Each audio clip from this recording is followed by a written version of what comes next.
দর্শক, এই মুহূর্তে সবচেয়ে বড় খবর, 26,000 চাকরি বাতিলে মমতার চালাকি এবং সুপ্রিম মোড় বন্ধ করে সঞ্জীব খান্না রায়দান। 180 ডিগ্রি ঘুরল মামলার অভিমুখ। আর জানিয়ে এই মুহূর্তে তোলপাড় পুরো রাজ্য।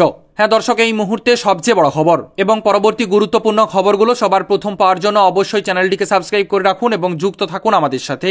গত 3রা এপ্রিল 25,752 জনের চাকরি বাতিলের রায় দিয়েছিলেন দেশের প্রধান বিচারপতি সঞ্জীব খান্না এবং বিচারপতি সঞ্জয় কুমারের বেঞ্চ।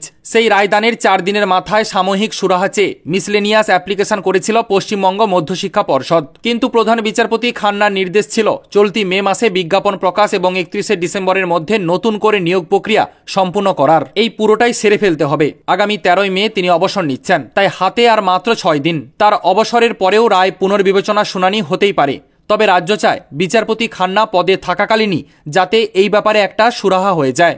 রায় পুনর্বিবেচনার মামলার শুনানি প্রকাশ্য আদালতে অর্থাৎ ওপেন কোর্টে হয় না। মামলার শুনানি হয় বিচারপতিদের চেম্বারে। রিভিউয়ের ক্ষেত্রে আগের অবস্থান সম্পূর্ণ বদলে দেওয়ার সুযোগও কম থাকে। তবুও চেষ্টার ত্রুটি রাখতে চায় না পশ্চিমবঙ্গ সরকার এবং স্কুল সার্ভিস কমিশন।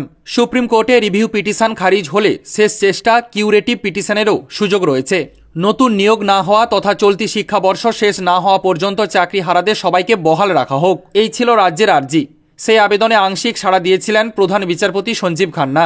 গত 17 এপ্রিল তিনি জানিয়ে দেন সহকারী শিক্ষকের অভাবে নবম থেকে দ্বাদশ শ্রেণীর পড়ুয়ারা যাতে পড়াশোনায় অসুবিধার মুখে না পড়ে সে কথা মাথায় রেখেই এই নির্দেশ দেওয়া হচ্ছে। কিন্তু শিক্ষাকর্মীদের কোনো সুযোগ দেওয়া হচ্ছে না। এবার সেই অংশের পাশাপাশি সামগ্রিক রায় পুনর্বিবেচনার আর্জি জানালো রাজ্য সরকার এবং স্কুল সার্ভিস কমিশন।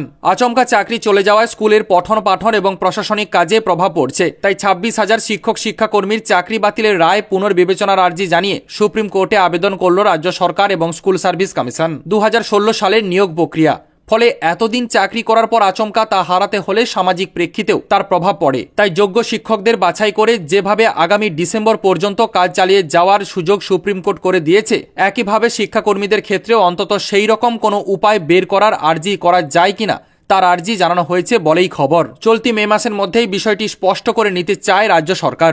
আর এই প্রসঙ্গে আইনজীবী বিকাশ রঞ্জন ভট্টাচার্যকে প্রশ্ন করা হলে তিনি আমাদেরকে জানিয়েছেন, এটা তো মমতার চালাকি, তবে সেগুড়ে বালি, এটা আর হচ্ছে না। অযোগ্যদের কোনোভাবেই বাঁচাতে পারবে না পিসি ভাইপো, এমনই মন্তব্য প্রকাশ করেছেন আইনজীবী বিকাশ রঞ্জন ভট্টাচার্য। তো দর্শক, আপনারা কি মনে করছেন? এটা কি সত্যি পিসি ভাইপোর চালাকি? এই ব্যাপারে আপনাদের কি মতামত রয়েছে অবশ্যই কমেন্ট সেকশনে কমেন্ট বক্সে জানাবেন। আপাতত এতটাই। পরবর্তী গুরুত্বপূর্ণ খবরগুলো সবার প্রথম পাওয়ার জন্য অবশ্যই চ্যানেলটিকে সাবস্ক্রাইব করে রাখুন এবং যুক্ত থাকুন আমাদের সাথে।